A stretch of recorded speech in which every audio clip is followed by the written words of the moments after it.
दोस्तों, जय माता दी। और आज की इस वीडियो में हम बात करने वाले हैं कि श्री कृष्ण ने क्यों दिया पांडवों का साथ जबकि धर्म के मार्ग पर वे भी नहीं थे। चलिए इस वीडियो को शुरू करते हैं।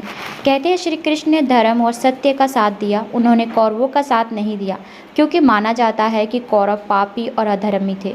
कौरव जिद्दी, छल्ली और कामी थे, लेकिन क्या पांडव वे सब नहीं थे? कौरव पक्ष के कर्म कुछ इस प्रकार हैं।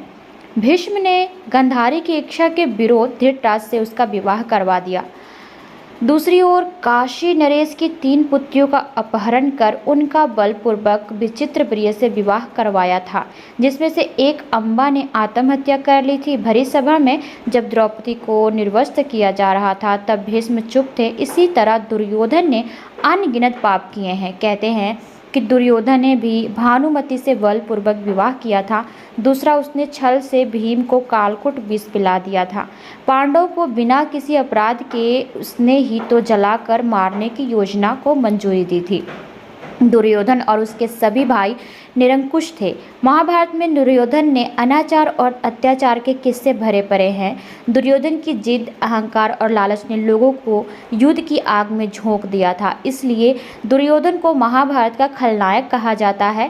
कहते हैं कि दुर्योधन कलयुग का अंश था तो उसके 100 भाई पुलस्त्य वंश के राक्षस के अंश से थे।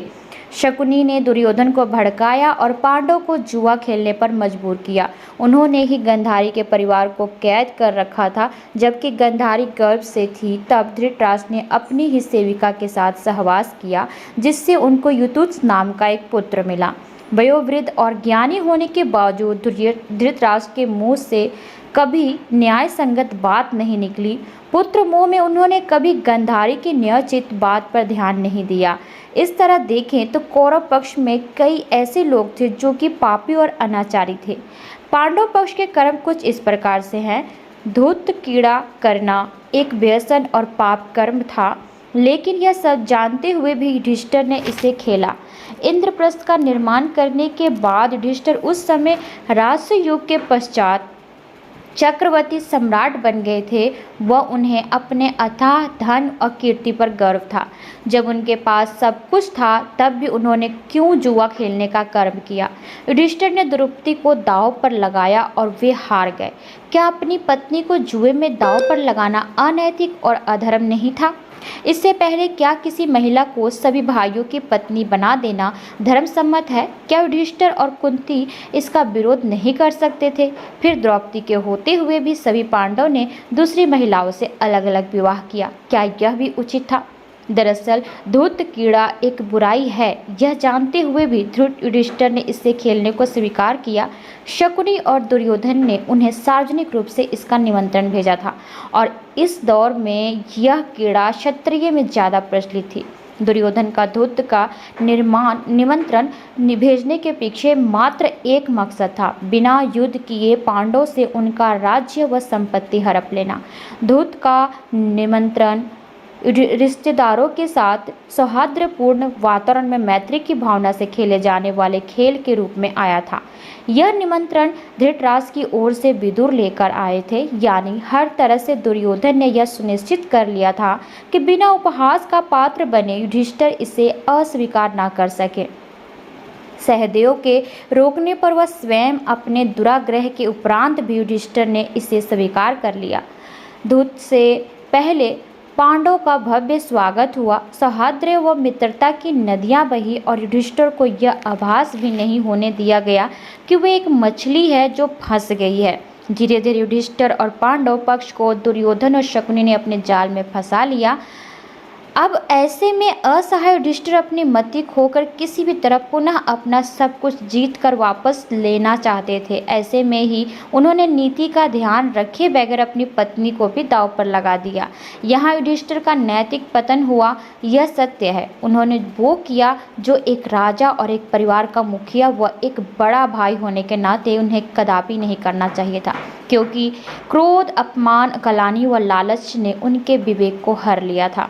यहाँ धर्मराज धर्म के मार्ग से विमुख हो गए थे, लेकिन उस वक्त यदि दुर्योधन में अंश मात्र भी धर्म की भावना होती तो वह पांडव को मुक्त कर वहाँ से जाने देता, चाहे उनका राज्य रख लेता, कभी भी द्रौपदी का चीरहरण नहीं करता।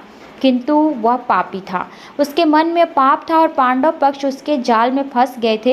युधिष्ठिर और दुर्योधन दोनों गलत है, किंतु दोनों की मंशा में बहुत अंतर है और इसी अंतर से एक धर्म के प्रतिकूल जाकर भी धर्मराज बना रहा, वह दूसरा धर्म से बहुत नीचे गिर गया।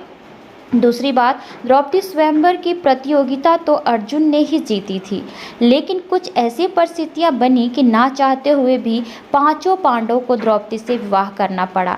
इसके पीछे कई कारण थे। पहला तो भगवान शिव का द्रौपदी को दिया गया वरदान और दूसरा कुंती के कारण द्रौपदी पांचों पांडवों की पत्नी बनी। इसके अलावा स्वयंवर में अर्जुन द्वारा प्रतियोगिता जीतने के बाद द्रौपदी का विवाह अर्जुन से होने वाला था, लेकिन युधिष्ठिर और द्रौपदी के संवाद के बीच वहाँ वेद व्यास जी आए और उन्होंने राजा द्रौपद को एकांत में ले जाकर समझाया और उन्हें भगवान शिव के वरदान के बारे में बताया।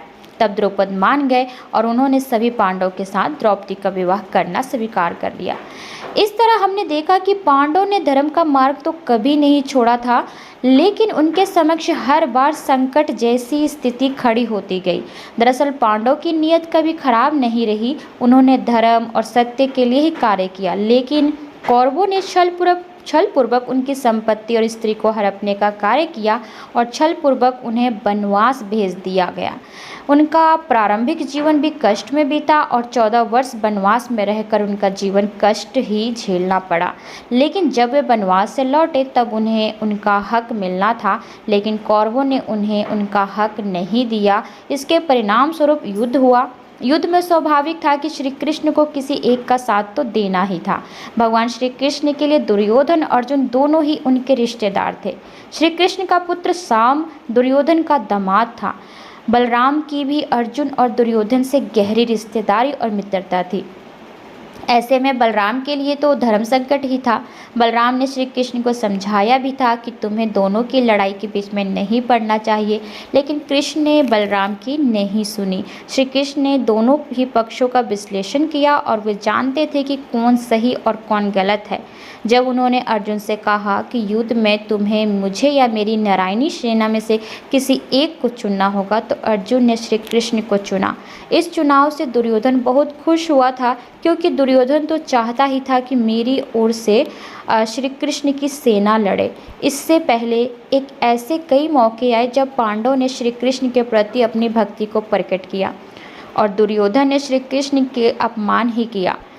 कौरव पक्ष ने कभी भी श्री कृष्ण की बातों का मान नहीं रखा। जैसे जब वे संधि प्रस्ताव लेकर गए थे, तब भी दुर्योधन ने उनके समक्ष अभद्रतापूर्ण क्रोध का प्रदर्शन किया था।